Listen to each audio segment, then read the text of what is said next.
My name is Sable Mariner. I just spent 6 months in one of the coldest, roughest places in the world, saving people from gigantic waves in the Bering Sea. I am a Coast Guard rescue swimmer. That means I jump into freezing, stormy waters to help people when their boats or ships are in trouble. It is dangerous, cold, and exhausting work, but I love helping people. Finally, my long assignment was over. I grabbed my heavy sea bag off the last plane that landed in Spokane at 11:07 p.m. on Christmas Eve.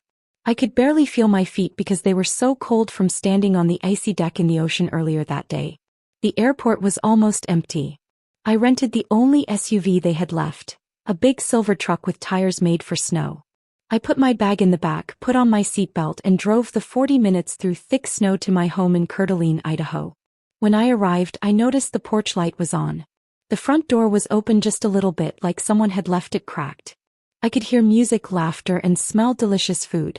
The glow from a huge 10-foot Christmas tree spilled out into the cold night, making the snow sparkle.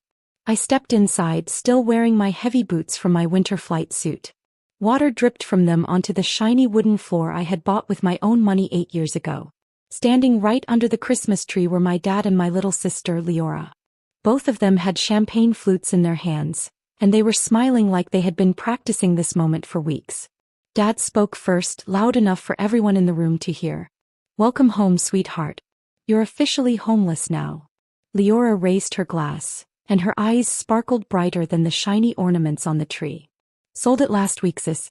Merry freaking Christmas," she said. The whole room went completely quiet. Relatives, my dad's friends, and even Leora's group of online friends, all staring at me like I was the punchline of a joke. I let my big heavy sea bag hit the floor with a loud thud. I brushed the snow off my shoulders and smiled slowly, very slowly. "Slow. Real slow. The house you two just sold," I said calmly, "actually belongs to me." I stopped right there and didn't say anything more. If you've ever been betrayed by your own family on the night that is supposed to be the happiest of the year, you know how I felt. The warmth of Christmas, the lights, and the laughter. Everything suddenly felt like it was gone. Weeks earlier, I had been on the Bering Sea. The wind there could freeze your eyelashes together if you blinked too slowly. That night, the temperature was -40 with the wind chill. I had just finished a 12-hour night mission, rescuing people from giant waves, and finally made it back to the barracks. I took off all my gear and called home on FaceTime. Talking to someone, even through a screen, kept me feeling human. Dad answered after the third ring. He was sitting on the living room couch I had bought after my first deployment. Behind him, Leora was holding up a brand new Hermes Birkin bag like it was a trophy. She spun it slowly so the camera could see every angle.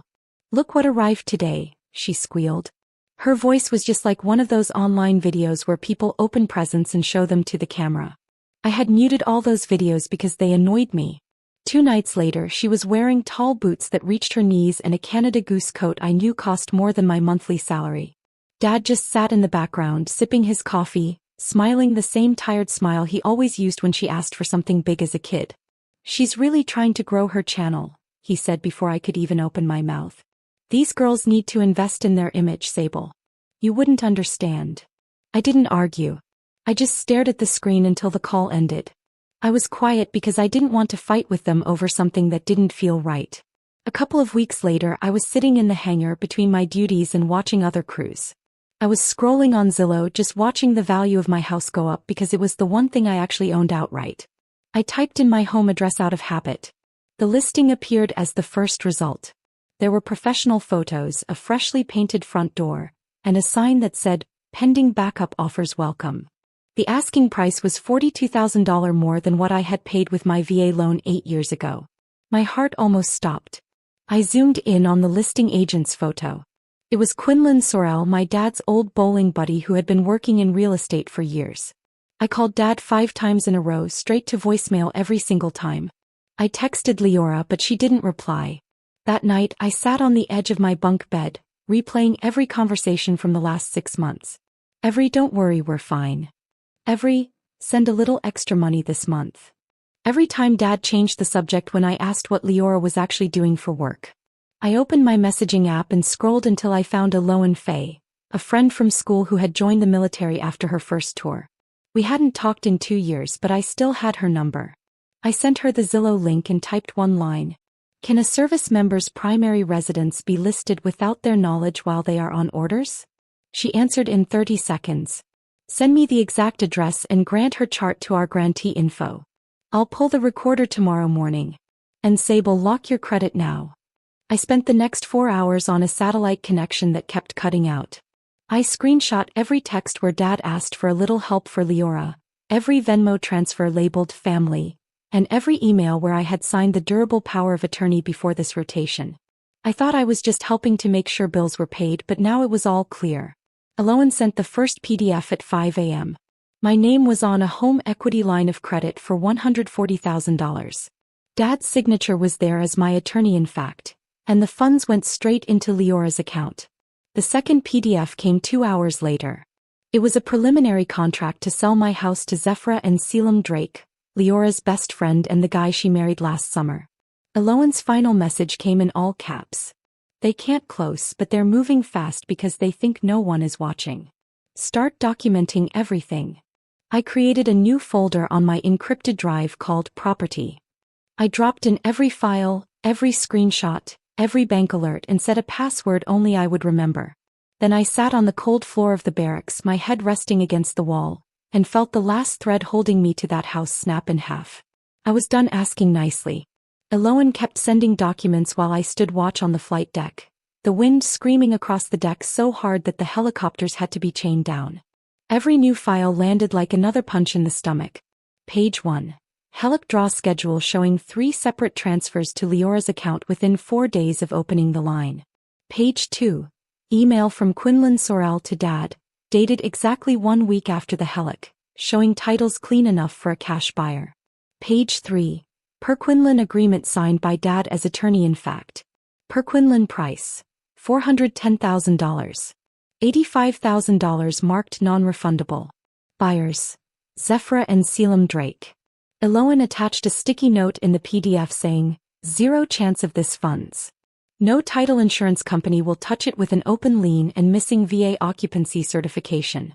They're moving fast because they think you're stuck in the Bering Sea."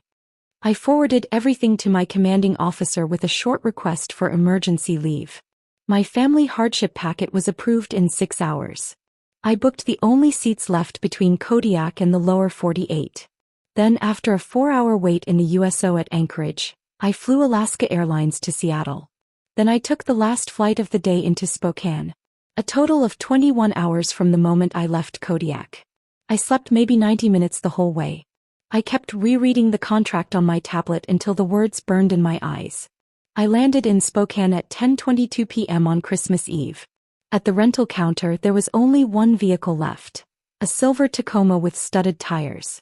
I threw my sea bag in the back, plugged in my home address into the GPS and hit the road. Snow started halfway across the 4th of July pass. Thick sideways snow that made it hard to see.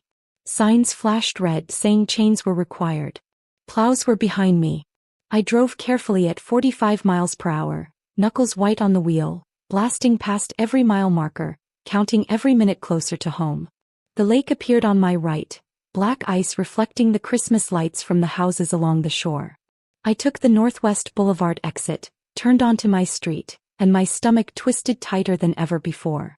Every driveway on the block had reindeer or Santa inflatables glowing in the night. My house was covered in snow but blazed like a showroom. Every light was on. Wreaths hung on both garage doors. A 12-foot tree was visible through the front window. Silhouettes of people moved behind the blinds. I cut the engine 2 houses down and sat in the sudden silence, watching steam curl off the hood into the freezing air. The dashboard clock read 11:11 p.m. Music thumped from inside, strong enough to shake the windows. I pulled on my cover, grabbed the binder I had assembled with every document from the airports, and stepped out into the snow. My boots crunched so loud it could wake the dead, but nobody came to the door. They were too busy celebrating. I walked up the sidewalk I had shoveled myself for 8 winters, stood under the porch light I had installed after my last promotion, and stared at the wreath hanging where my American flag usually flew. Then I reached for the door handle, turned it and pushed.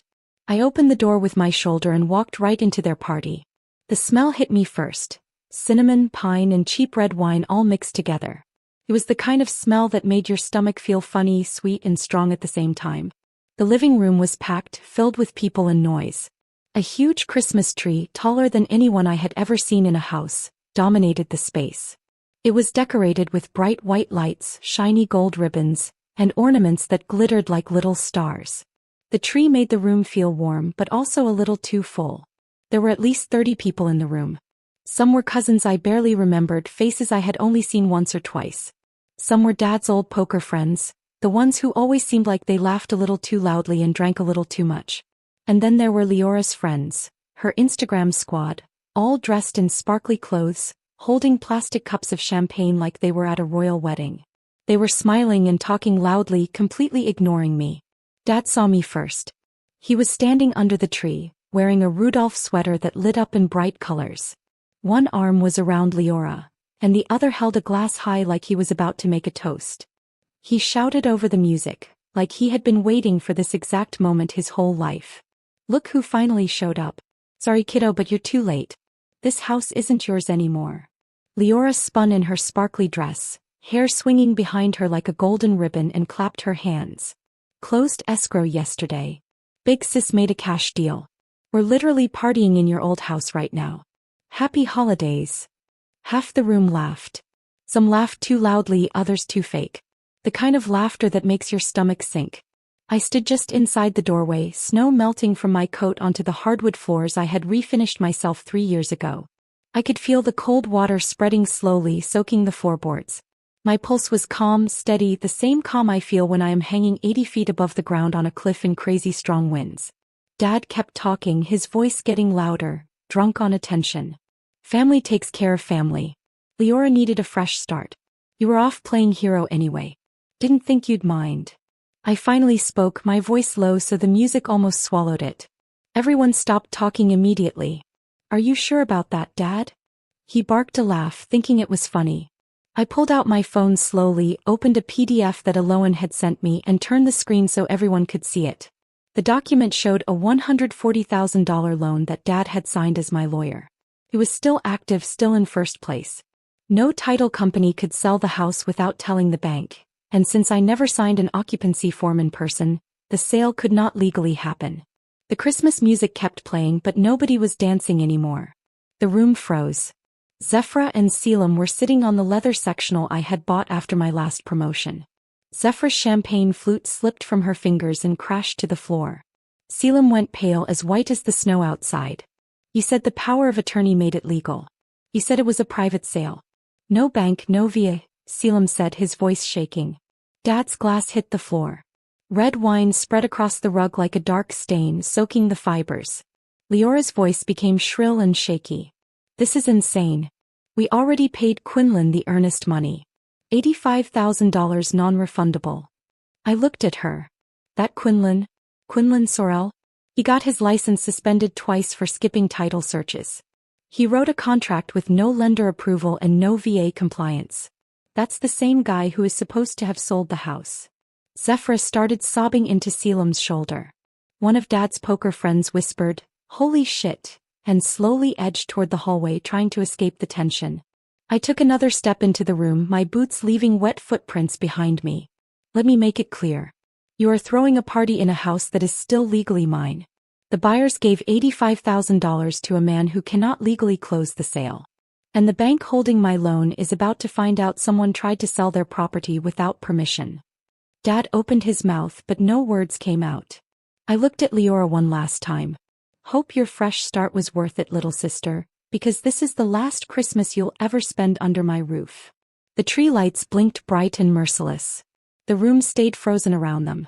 I turned and walked out without looking back. I got in my Jeep and drove straight to the resort plaza to clear my head.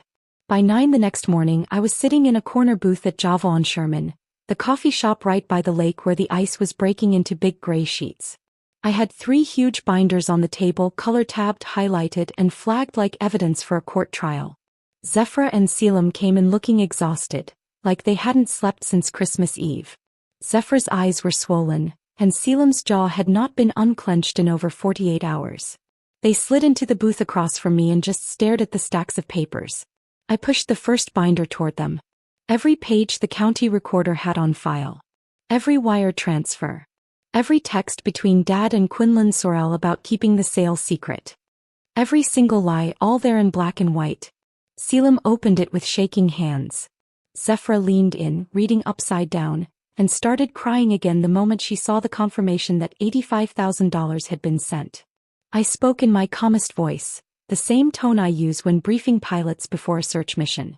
Idaho law says anyone who knowingly helps with an illegal sale is personally responsible. Title law says the same thing for anyone who breaks their duty under power of attorney. You file today and you'll get your money back, plus statutory damages, attorney fees, and probably punitive damages on top. I will sign any affidavit you need. I will sit for deposition. I will testify.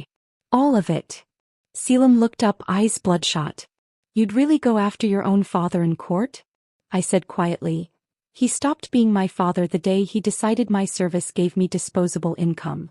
Zephyra wiped her face with a napkin, smearing mascara across her cheek. We already moved half our stuff in. He gave us garage door codes. Told us to make it ours. I nodded once. Then you have standing for fraudulent inducement too. Keep every photo, every text, every moving receipt. It all goes in the complaint. Selim pulled out his phone and dialed their attorney on speakerphone right there in the middle of the coffee cups and binders. I spent the next 90 minutes walking the lawyer through the timeline page by page, step by step. By the time we stood to leave, the lawyer was already drafting a civil complaint against Thayer Mariner, Leora Mariner, and Quinlan Sorrell for fraud, breach of fiduciary duty, and violation of Idaho Real Estate Code. Halfway across the parking lot, my phone lit up with Mrs. Vale's number. She said, "Mika, your dad is in my driveway. He's been sitting in his truck for an hour. Says the bank just served him acceleration papers, and Zephyr's lawyer left a voicemail threatening 6 figures. He won't leave until he talks to you." I drove 3 blocks in silence. Dad was exactly where she said. He was slumped behind the wheel of his Silverado, a gray envelope crumpled in his hand, soaking from melted snow. Mrs. Vale stood on the porch in her robe, arms crossed, watching like she used to watch me when I came home late as a teenager. I walked up to the driver's window. He rolled it down with shaking fingers. "They're taking everything," he whispered. "The rental on 3rd Street. The tools. The mower. I have to be out in 30 days. I didn't move. He tried to open the door but didn't have the strength. I didn't know it would come to this. I thought we were helping Leora. I thought you'd understand. I crouched down so we were eye to eye. You thought wrong." Tears rolled down his cheeks, freezing before they hit the collar of his flannel shirt. "Please, Sable, tell them to back off. I'll sign whatever you want. I'll deed the rental to you. Anything." I stood up slowly. "You don't have anything left. I want not the rental, not an apology, nothing. You made your choice on Christmas Eve. Live with it." I walked back to the Jeep and drove away. Snow started piling on the windshield. He didn't have the strength to clear it. I handed the garage door opener to the new owners on the porch and drove straight to the county courthouse to record the reconveyance. The clerk stamped the deed at 2:17 p.m. By 2:45, the bank had already attached a lease pending to Dad's remaining rental property on 3rd Street. 2 days later, his attorney filed a Chapter 7 bankruptcy in the federal courthouse. Trustees seized the rental, the 2014 Silverado, every power tool in the garage, and the John Deere riding mower he loved more than most people. The 341 meeting lasted 12 minutes.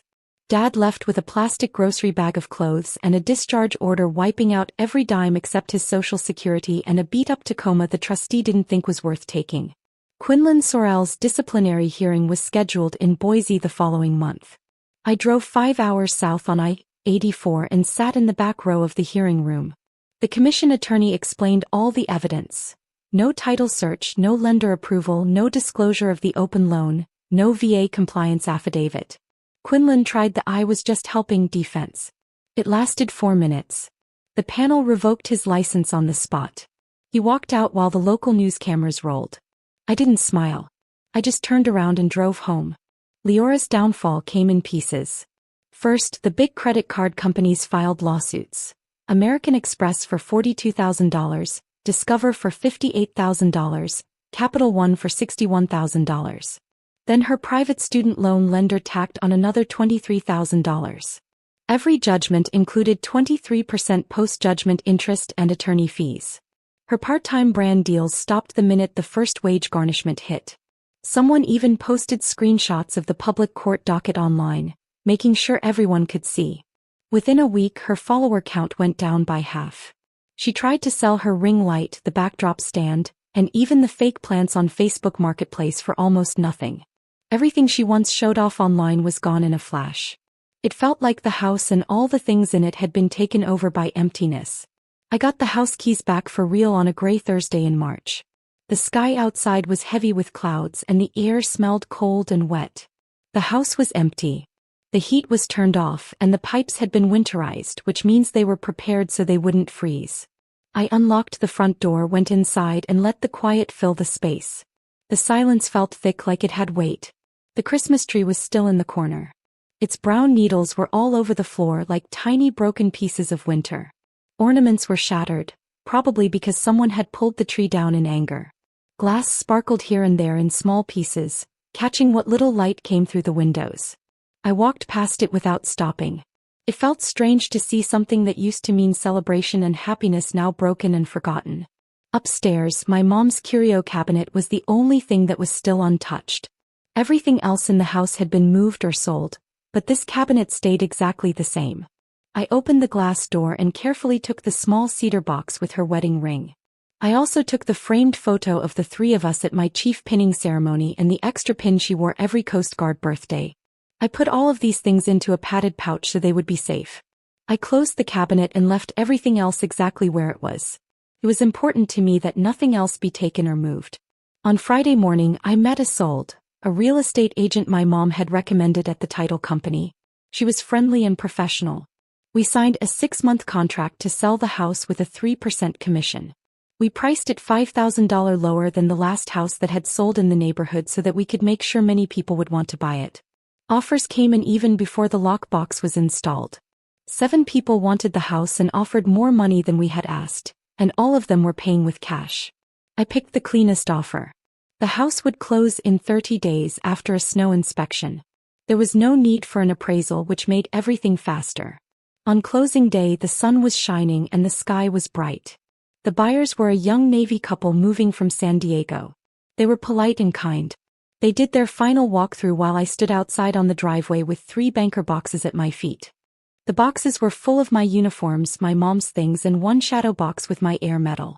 The husband asked if I wanted to keep the flagpole in the front yard. I told him it was theirs now. He thanked me for my service. I nodded, handed over all the keys on a new key ring, and signed the seller's closing papers. The moving truck never came. Instead, I hired an estate sale company to sell everything left inside the house. That included the sofa I bought after my first deployment, the dining table I had refinished myself, and all the little things like coffee mugs, throw pillows, and decorations. They ran the sale over a weekend and sent me a check for $12,000 after taking their fee. I gave all of that money to the Coast Guard Foundation the same day. I loaded the 3 bankers' boxes into the back seat of my new Tacoma truck, shut the tailgate, and drove away from the house. It got smaller in my rearview mirror until it disappeared around the curve of Lakeshore Drive. I didn't feel empty. I felt light, like a heavy weight had been lifted off my shoulders. That same week, I signed a lease for a new apartment on the 3rd floor of a walk-up building. The apartment had 1 bedroom, exposed brick walls, and windows that faced east across the lake. The sunrise hit my room first every morning. There was no garage, no yard, no old memories baked into the walls. Just me and the water. The civil protection order came after my dad parked outside the apartment complex twice in 7 days, and Leora made 3 new phone numbers to send me scary voice messages.